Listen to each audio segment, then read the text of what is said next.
Vilas Hall on the UW-Madison campus. This is the Badger Report. Welcome back to the Badger Report. More polls have closed and more states have been projected. Let's take a look at our map and check out the latest projections from Politico.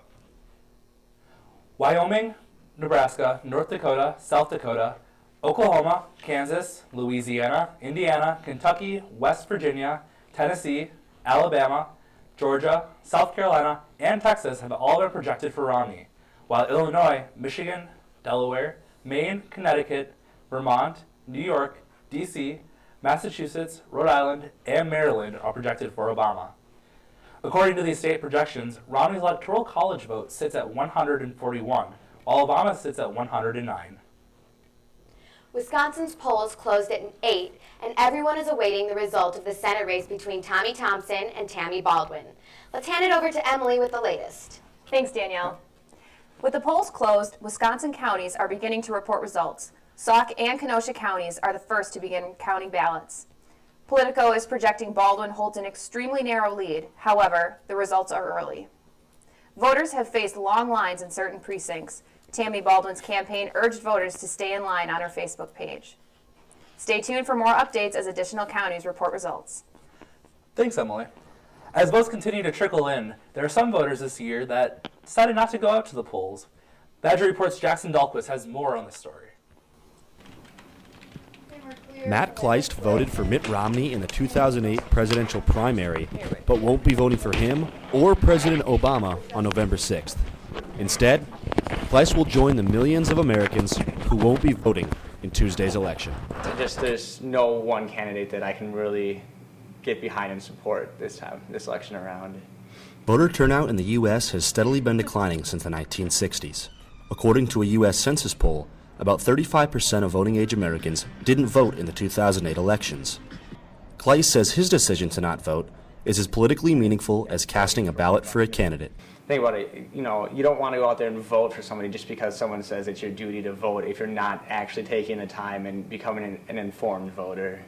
Now, while some students like Kleist choose not to exercise their right to vote, other students, like Whisburg intern David Meyerson, are out here on East Campus Mall, and they say that one of the most important ways for students' voices to be heard is to go out and vote.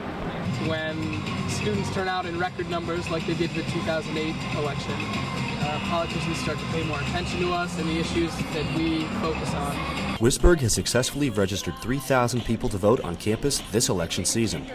Meyerson urges people to vote because if nothing else, it's exciting. Absolutely. Everybody's doing it, and so should you. For the Badger Report, I'm Jackson Dahlquist. Thanks, Jackson. We now go to 60 Seconds of Politics with Brendan Caven. Thanks, Jose.